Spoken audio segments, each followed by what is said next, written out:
आज का lecture very very important होने वाला। BSc 6 semester botany paper second का क्वेश्चन पेपर देख लेते हैं। और ये क्वेश्चन पेपर है MJPRU यानी कि महात्मा ज्योतिबा फूले रोहेलखंड यूनिवर्सिटी बरेली का। जिन बच्चों ने ये क्वेश्चन पेपर दिया है अपनी आंसर की चेक कर लो और ये चेक कर लो कि कितने क्वेश्चन आपने सही किए हैं और कितने क्वेश्चन आपने गलत किए हैं। जिन बच्चों का अब तक एग्ज़ाम पेपर नहीं हुआ है उनके लिए ये क्वेश्चन पेपर बहुत बहुत इंपॉर्टेंट होने वाला है, क्योंकि ऐसे बहुत से MCQ होंगे जो इस क्वेश्चन पेपर से आपके एग्ज़ाम पेपर में पूछे जाएंगे। पेपर सेकंड का नाम है ecology and environment. Total 100 question है और 75 क्वेश्चन आपको करने हैं। चलिए देख लेते हैं इस क्वेश्चन पेपर में कौन कौन से और कैसे कैसे क्वेश्चन पूछे गए हैं। तो सीधे क्वेश्चन फर्स्ट की तरफ बढ़ते हैं। क्वेश्चन फर्स्ट है हमारा, भूमि क्षरण क्या है। वेरी वेरी इंपॉर्टेंट क्वेश्चन, बहुत छोटा क्वेश्चन है। जिन बच्चों को इंग्लिश में पढ़ना है वो इंग्लिश में पढ़ लो। What is land degradation. B पे आप टिक लगा दो, भूमि की उत्पादन क्षमता में गिरावट। चलिए अगला क्वेश्चन देखते हैं। पेपर बहुत इजी पूछा गया, 2 रुपये के इजी से भी इजी। देखो अगला क्वेश्चन जो है ना वो 2 रुपये के इजी से भी इजी है। मृदा अपरदन के लिए कौन सी प्रबंधन रणनीति है। क्वेश्चन पढ़ो बेटा, क्वेश्चन पढ़ो। मृदा अपरदन के लिए कौन सी प्रबंधन रणनीति है। एकल फसल प्रणाली, समोच्च जुताई, अत्यधिक चराई या वनों की कटाई। अब यहाँ पर इन्होंने डी पे टिक लगाया है। अब मृदा अपरदन की प्रबंधन नीति बतानी है कि मृदा अपरदन को होने से रोकना है, उसके लिए बी पे टिक लगाओ। समोच्च जुताई इज़ अ राइट ऑप्शन। चलिए क्वेश्चन नंबर 3 देखते हैं। रामसर साइट किसके लिए नामित की जाती है। रामसर साइट जो है वो किसके लिए नामित की जाती है। वेटलैंड संरक्षण के लिए नामित की जाती है। अरे यार एक चीज़ मैंने ये देख ली कि इस क्वेश्चन पेपर में अधिकांश आंसर जो है ना वो बी नंबर पे टिक लगाओ मैं सबके सब। चलिए क्वेश्चन नंबर 4 देखते हैं। वेटलैंड्स के लिए कौन सा खतरा है। वेटलैंड्स के लिए कौन सा खतरा है, यानी कि which are is a threat to wetland. शहरीकरण इज़ ए राइट ऑप्शन। चौथे का ए पे टिक लगा दो। ठीक है, चलिए अगला क्वेश्चन देख लेते हैं। क्वेश्चन नंबर 5, वनों का मुख्य उत्पाद कौन सा है। लकड़ी। वेरी वेरी इंपॉर्टेंट क्वेश्चन और बिल्कुल सही टिक लगाया है एकदम, लकड़ी। चलो कोई नहीं। क्वेश्चन नंबर 6 देख लेते हैं। अब बड़ा छोटा क्वेश्चन कर रखा है, पढ़ने में भी आपको कोई दिक्कत नहीं होगी। जैविक आक्रमण क्या है। जिन बच्चों ने मेरे पास ये पेपर भेजा है ना उन्होंने 4:45 पे ये पेपर भेज दिया, जबकि 5 बजे पेपर छूटता है और 4:45 पे पेपर भेज दिया। बोले लो अबे मैंने कि इतनी जल्दी पेपर करके भाग गया यार। अरे बोला सर 4:30 बजे पेपर कर दिया और PDF बना के भेज भी दी। मैंने कि बहुत बढ़िया। जैविक आक्रमण क्या है। विदेशी प्रजातियों का प्रवेश। लग रहा है आपको राइट ऑप्शन, बी पे आप टिक लगा दो, विदेशी प्रजातियों का प्रवेश। अगला क्वेश्चन देख लेते हैं। क्वेश्चन नंबर 7 है, कौन सा सोर्स अक्षय ऊर्जा है। भाई वेरी वेरी इंपॉर्टेंट क्वेश्चन और बिल्कुल सही टिक लगा हुआ है, सौर। ठीक है, और आप भी अपने क्वेश्चन को मैच कर लो। अरे यार बुकलेट नंबर के आधार पर आपके क्वेश्चन जो है ना वो आगे पीछे हो सकते हैं। अब इसमें ये क्वेश्चन जो है वो 7वां हो सकता है, आपके क्वेश्चन पेपर जो है उसमें ये 10वां हो, 12वां हो, 20वां हो, ये कुछ भी हो सकता है। ठीक है, बस मिला लेना, कोई दिक्कत नहीं है। अभी ये 8 मई का पेपर है ये। चलिए क्वेश्चन नंबर 8 देख लेते हैं। संसाधन प्रबंधन में EIA क्या है। पर्यावरणीय यानी कि प्रभाव आकलन इज अ राइट ऑप्शन, यानी कि बी पे आप टिक लगा दो, विजिजक। क्वेश्चन नंबर 9 पढ़ो। GIS का पूरा नाम बताओ, जल्दी बताओ। जियोग्राफिक इंफॉर्मेशन सिस्टम, यानी कि भौगोलिक सूचना प्रणाली। बिल्कुल सही टिक लगा हुआ है बी पे। चलिए अगला क्वेश्चन देखते हैं। क्वेश्चन नंबर 10 है, कार्बन फुटप्रिंट क्या है। बड़ा चीख के मैंने बताया था बेटा, कार्बन फुटप्रिंट पेपर में आता है ये, तो यहाँ पे फंसी गया ये। कार्बन फुटप्रिंट क्या है। उत्सर्जित ग्रीन हाउस गैसों की मात्रा।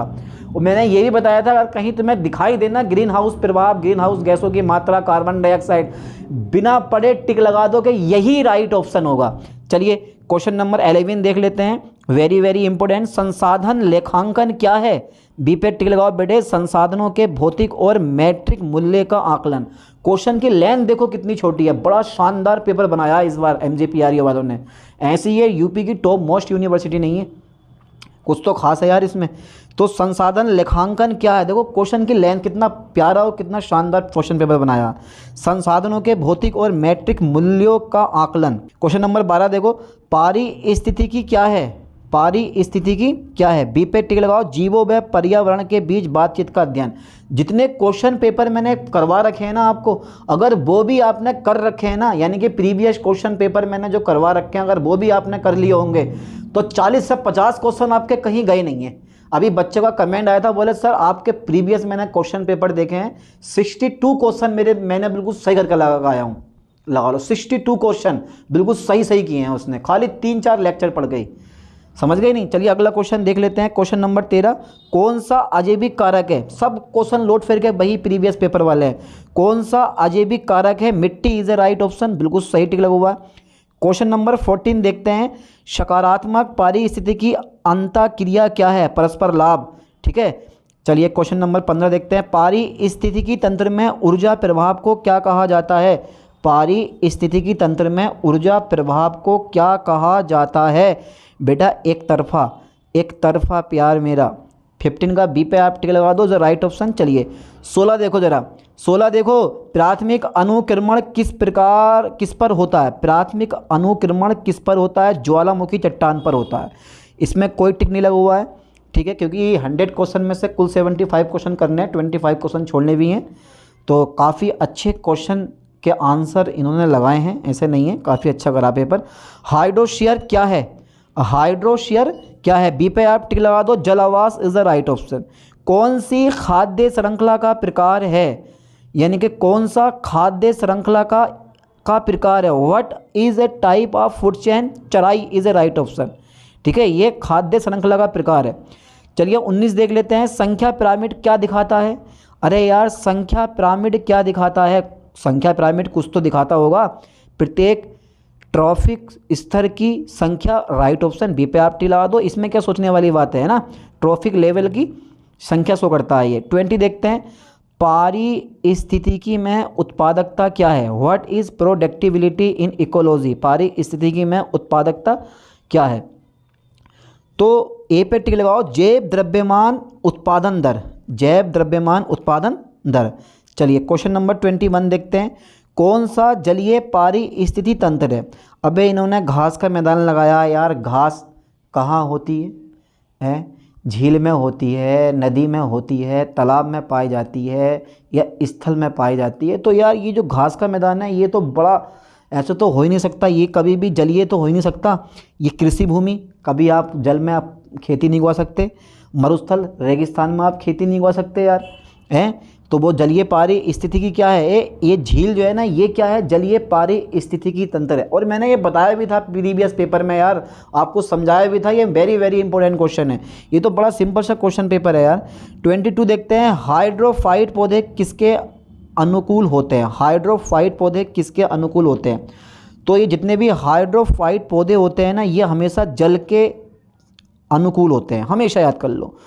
शुष्कोद्भिद पौधे किसके अनुकूल होते हैं? अरे यार शुष्कोद्भिद पौधे किसके अनुकूल होते हैं? तो वो भी तुम्हारे पास शुष्क स्थिति के अनुकूल होते हैं। अच्छा क्वेश्चन नंबर 24 देखो, हेलोफाइट्स किस में बढ़ते हैं? हेलोफाइट्स किस में बढ़ते हैं? वो बढ़ते हैं हमेशा लवणयुक्त मृदा में, हेलोफाइट जितने भी होते हैं। एपीफाइटस वे पौधे होते हैं जो अन्य पौधों पर बिना हानि किए बढ़ते हैं। 25 का बी लगा दूं, इज द राइट ऑप्शन। एपीफाइटस वे पौधे होते हैं जो अन्य पौधों पर बिना हानि किए बढ़ते हैं। जैसे आम के पेड़ पर जो आर्किड पौधा उगता है, ठीक है, देखा है कभी उगता हुआ आपने? अरे यार हमने जब आम वगैरह थे, बाग थे हमारे, तो हम देखते थे उस समय पेड़ों के ऊपर जब आम अमियाँ वगैरह तोड़ते थे तब।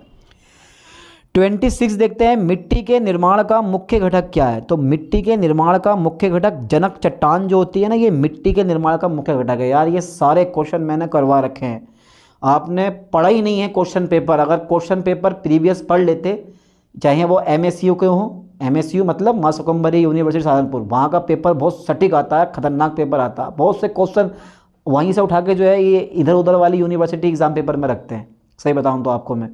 तो वो मैंने डाले थे पेपर, अगर वो भी आप लोग पढ़ लेते ना तो समझो आपका काम हो जाता, बड़े अच्छे नंबर लाते आप।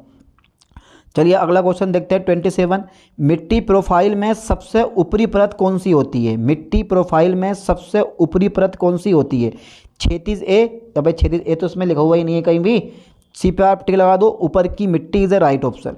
28 देखो, मिट्टी में सामान्यतः कौन सा सूक्ष्म जीव पाया जाता है? भाई मिट्टी में सामान्यतः कौन सा सूक्ष्म जीव पाया जाता है? वो पाया जाता है, बी पे टिक लगाओ, कवक। कवक इज ए राइट ऑप्शन। और मैंने कल ही एक लेक्चर डाला था बॉटनी का, जिन बच्चों ने वो भी देखा है ना, उनके भी बड़े शानदार नंबर आए होंगे, क्योंकि कम से कम 15 से 20 क्वेश्चन उस क्वेश्चन पेपर से यहाँ पर रखे हुए हैं। आप मिला के देख लो, मिट्टी में सामान्यतः कौन सा सूक्ष्म जीव पाया जाता है? तो 28 का मैंने बता दिया आपको, बी पे आप टिक लगा दो, कवक इज अ राइट ऑप्शन है। 29 देखो, ऊपर की मिट्टी के कटाव को क्या कहा जाता है? ऊपर की मिट्टी के कटाव को बिल्कुल सही टिक लगा हुआ, मृदा अपरदन इज अ राइट ऑप्शन। चलिए 30 देखते हैं, मृदा संरक्षण की जैविक विधि कौन सी है? मृदा संरक्षण की जैविक विधि कौन सी है? बी पे आप टिक लगा दो, पट्टी खेती इज अ राइट ऑप्शन। चलिए क्वेश्चन नंबर 31 देखते हैं, मृदा संरक्षण की यांत्रिक विधि कौन सी है? मृदा संरक्षण की यांत्रिक विधि कौन सी है?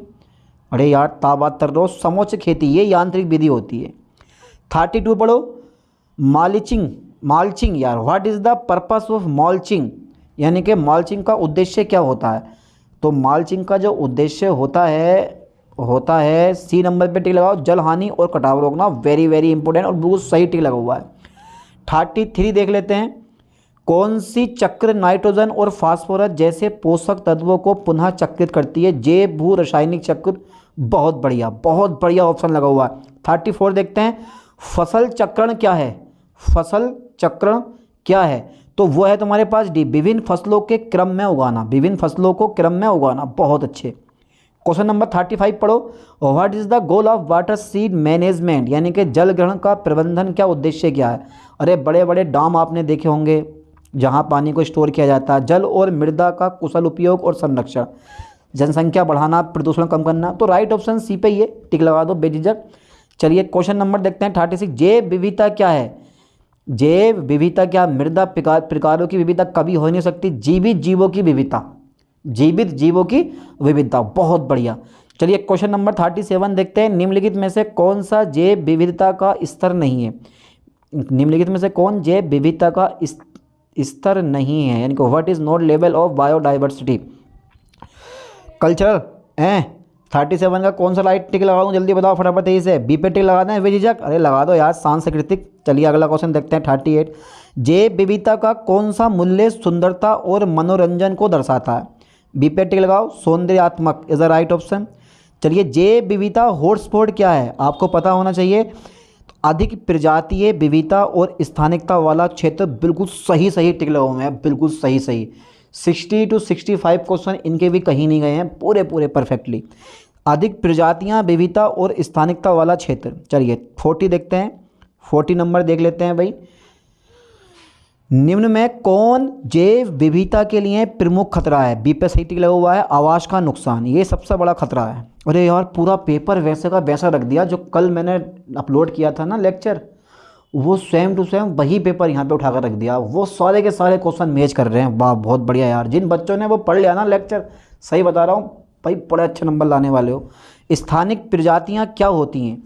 केवल एक विशेष क्षेत्र में पाई जाने वाली या आयतित प्रजातियाँ, विलुप्त प्रजातियाँ, पूरी दुनिया में पाई जाने वाली। तो स्थानिक प्रजातियाँ तो केवल एक विशेष क्षेत्र में पाई जाती हैं भाई, यही है ना राइट ऑप्शन। हाँ बी पे टिक लगा दो यार तुम लोग। अरे यार इतने बड़े बड़े इंटेलिजेंट हो यार। रेड डेटा बुक में क्या होता है? अरे यार संकटग्रस्त और लुप्तप्राय प्रजातियाँ। बहुत सिंपल क्वेश्चन, कौन सी एक स्थल पर संरक्षण किए हैं? कौन सी एक स्थल पर संरक्षण किए हैं? तो एक स्थल, what is an in situ conservation, ठीक है, मेथड। तो इन सीटू आ गया ना हमारा, इन सीटू का मतलब समझते हो ना? यहाँ पे सी पे टिक लगा दो। राष्ट्रीय उद्यान is a right option. National park का कनेक्शन होता है इन सीटू से, और इन सीटू एक्स सीटू ये तो पेपर में आती हैं, इन्हें तो कोई रोक ही नहीं सकता साहब। चलिए कौन सी स्थलवाही संरक्षण विधि है? यानी कि बीज बैंक, बायोस्फीयर रिजर्व, राष्ट्रीय उद्यान, वन्य जीव उद्यान। तो जो ये बायोस्फीयर रिजर्व है, क्या इसको मैं राइट मान लूँ? पक्का बिल्कुल? क्या लग रहा है आप लोगों का? नहीं। जो ये सीड बैंक है इज़ ए राइट ऑप्शन, ठीक है, यानी कि 44 का C number is a right option. चलिए अगला क्वेश्चन देखते हैं, 45 देखते हैं, NBPGR की भूमिका क्या है? NBPGR की भूमिका क्या है? बी पे आप टिक लगा दो, पौधों के आनुवांशिक संसाधनों का संरक्षण, है ना। चलिए 46 देखते हैं, पारी स्थिति की सूचक क्या है? आप लोगों ने कौन सा टिक लगाया इस पे? पारी स्थिति की सूचक क्या है?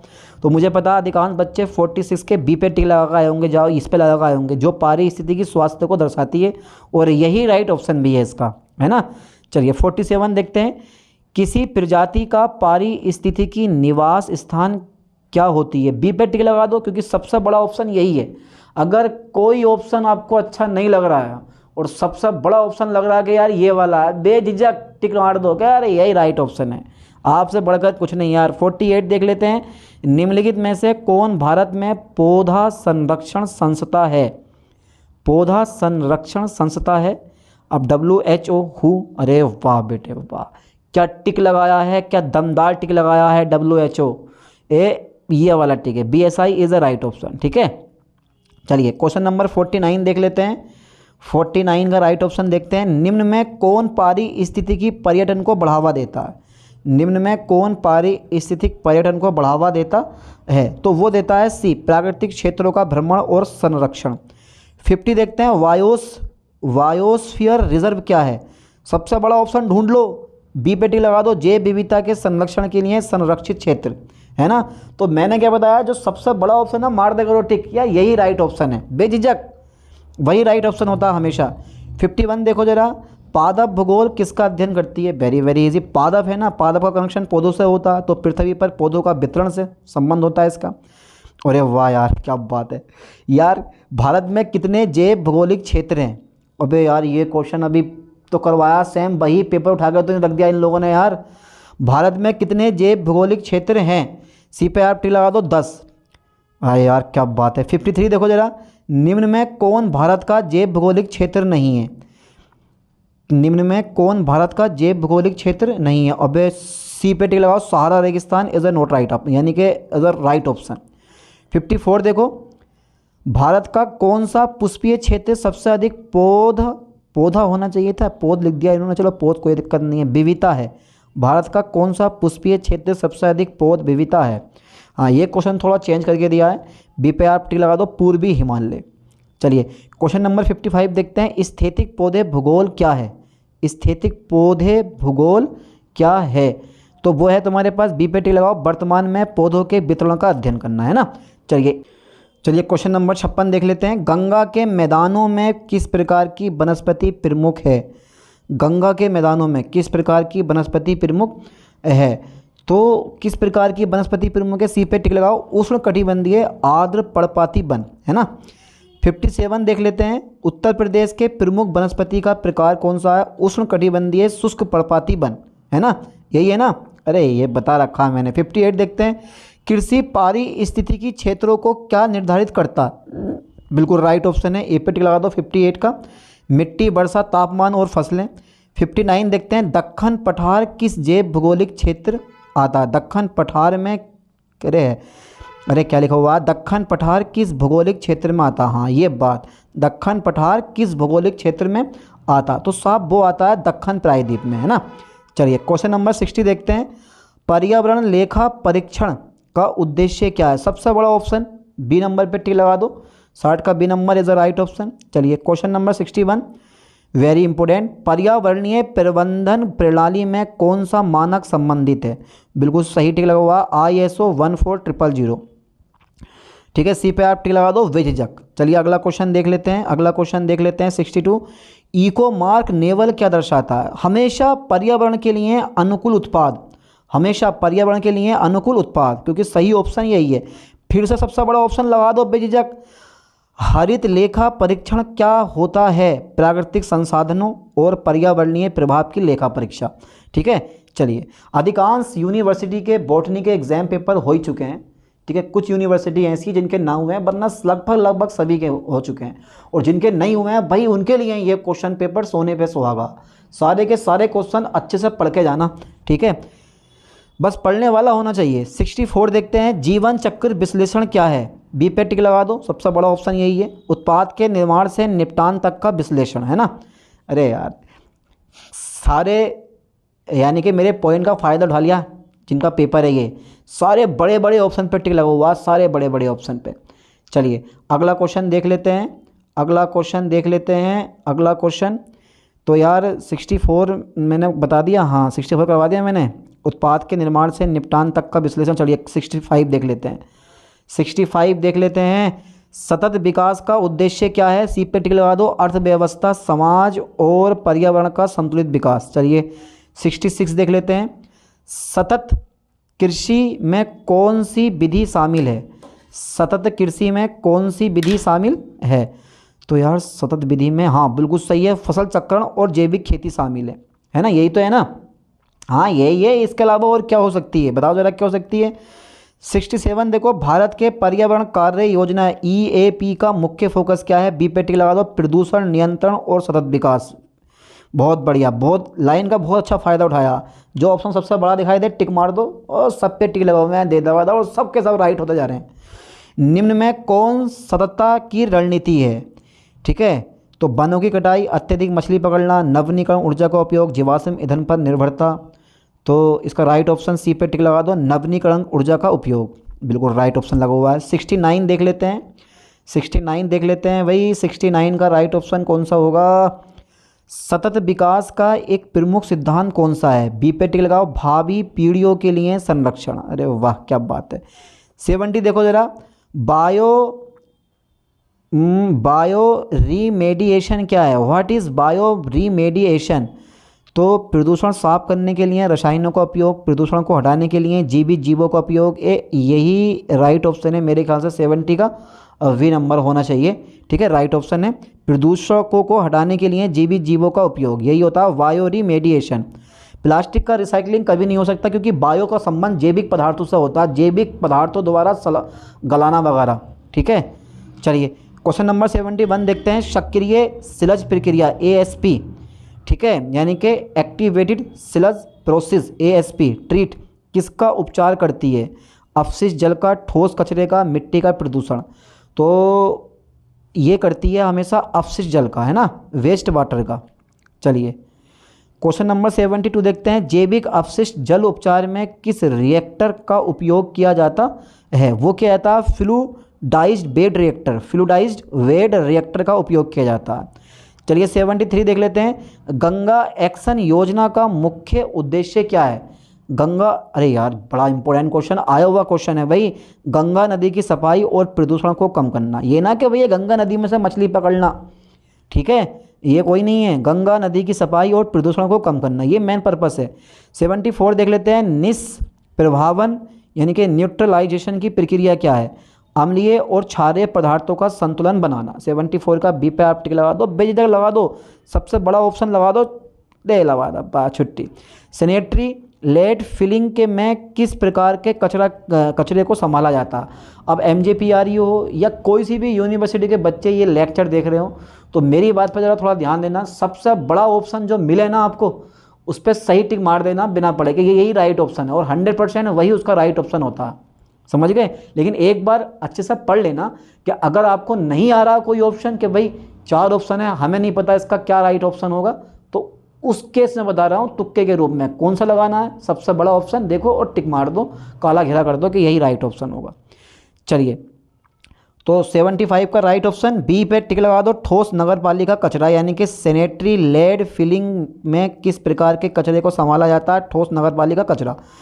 76 देखो जरा, कौन सी प्रक्रिया जैविक कचरे को बायोमास यानी कि बायोगैस में बदलती है? कौन सी प्रक्रिया जैविक कचरे को बायोगैस में बदलती है? तो वो बदलती है हमेशा कंपोस्टिंग, यानी कि इसका वैसे राइट ऑप्शन यार कंपोस्टिंग भी हो सकता है और अनोक्सी पाचन भी हो सकता है। वैसे राइट ऑप्शन सी है इसका, एक बार चेक कर लेना आप, अनोक्सी पाचन है या फिर कंपोस्टिंग है। ठीक है, वैसे सी नंबर इधर राइट है। 77 देखते हैं। इन्फ्लुएंट ट्रीटमेंट प्लांट ETP का उद्देश्य क्या है? इन्फ्लुएंट ट्रीटमेंट प्लांट ETP का उद्देश्य क्या है? तो वो होता है हमेशा औद्योगिक अपशिष्ट जल का उपचार करना। चलिए 78 देख लेते हैं। पायरोलिसिस क्या है?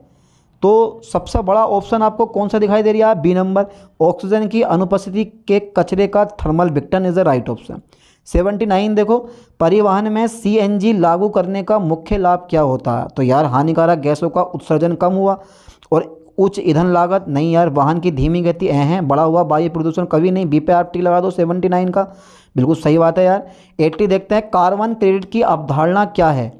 कार्बन क्रेडिट की अवधारणा क्या है? ए पे टिक लगाओ, एक निश्चित मात्रा में प्रदूषण की अनुमति, यही क्या होता है? कार्बन क्रेडिट की अवधारणा होती है। 81 देखते हैं, कार्बन संयोजन क्या है? What is carbon sequestration? तो सबसे बड़ा ऑप्शन तुम्हें कौन सा दिखाई दे रहा है? बी नंबर, वायुमंडलीय कार्बन ऑक्साइड का अवशोषण और भंडारण। लगा दो टिक बेझिझक। 82 सबसे बड़ा ऑप्शन कौन सा दिखाई दे रहा है? निम्नलिखित में से कौन अम्लीय वर्षा का मुख्य कारक है? सल्फर डाइऑक्साइड और nitrogen oxide is the right option. चलिए 83, जीआईएस का पूर्ण रूप, अभी ऊपर भी पूछ लिया था, फिर दोबारा पूछ लिया। क्वेश्चन नंबर 83 है, जीआईएस का पूर्ण रूप क्या है? बी पे टिक लगाओ, भौगोलिक सूचना प्रणाली, यानी कि जियोग्राफिकल इंफॉर्मेशन सिस्टम। चलिए अगला क्वेश्चन देख लेते हैं, वेरी वेरी इंपॉर्टेंट। 84 देखते हैं, निम्नलिखित में से कौन जीआईएस का घटक नहीं है? एक ऐसा ऑप्शन है जो जीआईएस का घटक नहीं है, तो 84 का राइट ऑप्शन डी पे टिक लगाओ, उर्वरक। ये कभी भी जीआईएस का घटक हो ही नहीं सकता। कहाँ उर्वरक, कहाँ हार्डवेयर सॉफ्टवेयर डेटा, यार कोई मिलता जुलता है ये? 85 देखते हैं, जीआईएस किस प्रकार का डेटा उपयोग करता है? केवल स्थानिक डेटा, या फिर केवल गैर स्थानिक डेटा, या दोनों, या केवल संख्यात्मक डेटा? तो सी पे आप टिक लगा दो, स्थानिक और गैर स्थानिक दोनों डेटा ये यूज़ करता है। 86 देखते हैं, पर्यावरण संरक्षण में कार्बन क्रेडिट की क्या भूमिका होती है? 86 का राइट ऑप्शन बी पे आप टिक लगाओ, सबसे बड़ा ऑप्शन यही है, उत्सर्जन परमिट की व्यापार द्वारा सतत प्रथाओं को बढ़ावा देना। देखो हर एक यूनिवर्सिटी अपना एग्ज़ाम पेपर, एमजेपीआरयू वाले जितनी भी अधिकांश यूनिवर्सिटी यानी कि कॉलेज ऐसे होते हैं जो एग्ज़ाम पेपर बच्चे को साथ ले जाने नहीं देते, लेकिन कुछ कॉलेज हैं जो दे देते हैं पेपर। उनमें से एक बच्चे ने मुझे ही भेजा पेपर ये वाला, ठीक है। तो आपको सिर्फ ऐसा मान के चलो, देखना होगा पेपर ये वाला कि हाँ यार इसका मैं ये सही लगा कर आया हूँ, इसका मैं ये सही लगा कर आई हूँ। 87 देखते हैं, पर्यावरणीय अध्ययन में रिमोट सेंसिंग का मुख्य उपयोग क्या है? बी पे आप टिक लगाओ, भूमि उपयोग, वन और कृषि के बारे में डेटा संग्रह करने के लिए। चलिए 88 देखते हैं, वेस्टलैंड रिक्लीमेशन क्या है? वेस्टलैंड रिक्लीमेशन क्या है? तो ओ बी पे टिक लगाओ, उत्पादक उपयोग के लिए अपाहिज या अप्रयुक्त भूमि की बहाली, है ना, यही तो है ना। चलिए 89 देखते हैं, पर्यावरणीय संदर्भ में उपभोक्तावाद क्या है? पर्यावरणीय संदर्भ में उपभोक्तावाद क्या है? तो ए पे टिक लगा दो, अत्यधिक उपयोग जिससे कचरा बढ़ता है, यही है उपभोक्तावाद। अच्छा फिर एक 90 क्वेश्चन आ गया है, जीआईएस अनुप्रयोगों में जीपीएस का कार्य क्या है? जीआईएस अनुप्रयोगों में जीपीएस का कार्य क्या है? तो बी पे आप टिक लगा दो, सटीक स्थान डेटा का सर्वेक्षण और संग्रह करना, यही तो है ना। चलिए 91, फिर से एक कार्बन क्रेडिट का फॉर्मूला आ गया, वही क्वेश्चन फिर से उठा के यहीं रख दिया। देखो डबल क्वेश्चन, एक तो जीआईएस का पूर्ण रूप क्या है ये भी डबल क्वेश्चन पूछा, कार्बन क्रेडिट क्या है ये भी डबल क्वेश्चन पूछा। तो 91 के बस थोड़े से ऑप्शन बदल दिए गया, बाकी सेम क्वेश्चन वही है। ए पे टिक लगा दो, एक निश्चित मात्रा में कार्बन डाइऑक्साइड उत्सर्जित करने की अनुमति। 92, अम्लीय वर्षा का कारण क्या है? यह है तुम्हारे पास सल्फर डाइऑक्साइड और नाइट्रोजन ऑक्साइड, ये भी दोबारा क्वेश्चन रख दिया। अरे बड़ा खतरनाक करके पेपर बनाया, क्या बात है भाई। ओजोन परत के क्षरण का मुख्य कारण क्या है? क्लोरोफ्लोरोकार्बन। ये क्वेश्चन तो सर्वहारी हैं जो हर एग्जाम पेपर में पूछे जाते हैं, सही बता रहा हूँ मैं। इनमें से कौन सा जीआईएस का घटक है? उस सबके सब हैं, उपरोक्त सभी इज द राइट ऑप्शन, घटक हैं वही सबके सब। 95 देखो, इनमें से कौन सी गैस वैश्विक तापमान यानी कि ग्लोबल वार्मिंग होगा? हाँ तो कार्बन डाइऑक्साइड ठोक दो। चलिए क्वेश्चन नंबर 96, पारिस्थितिक होलोकास्ट क्या है? हाँ ये क्वेश्चन थोड़ा सा चेंज होकर आया है, बी पे आप टिक लगा दो, पारिस्थितिक तंत्रों का विशाल विनाश। चलिए क्वेश्चन नंबर 97 देखते हैं, वैश्विक उष्मीकरण का मुख्य कारण क्या है? वैश्विक उष्मीकरण का मुख्य कारण क्या है? तो राइट ऑप्शन सी पे टिक लगा दो, जीवाश्म ईंधनों का जलना। 98, ओजोन परत की कमी के लिए मुख्य रूप से कौन सी गैस जिम्मेदार है? कार्बन डाइऑक्साइड कभी नहीं हो सकती, chlorofluorocarbon is the right option. चलिए 99, नाभिकीय दुर्घटनाओं का मुख्य प्रभाव क्या होता है? नाभिकीय दुर्घटनाओं का मुख्य प्रभाव क्या होता है? वो होता है, बी पे टिक लगा दो, जैव विविधता की हानि। चलिए 100 देखते हैं, जीआईएस में किस प्रकार का सॉफ्टवेयर उपयोग किया जाता है? जीआईएस में किस प्रकार का सॉफ्टवेयर उपयोग किया जाता है? बी पे टिक लगाओ, भौगोलिक सूचना प्रणाली software package is the right option, है ना। तो 100 क्वेश्चन मैंने आज इस लेक्चर में आपको कवर करवा दिए हैं। जिन बच्चों ने ये क्वेश्चन पेपर दिया बड़े अच्छे से अपनी आंसर की चेक कर लो, ठीक है। और ये चेक कर लो कि कितने क्वेश्चन आपने सही किए हैं और कितने क्वेश्चन आपने गलत किए हैं। मुझे बताना ज़रूर कमेंट करके कि सर मेरे आज इस क्वेश्चन पेपर में 52, 60, 70, 71 क्वेश्चन बिल्कुल ठीक हुए हैं।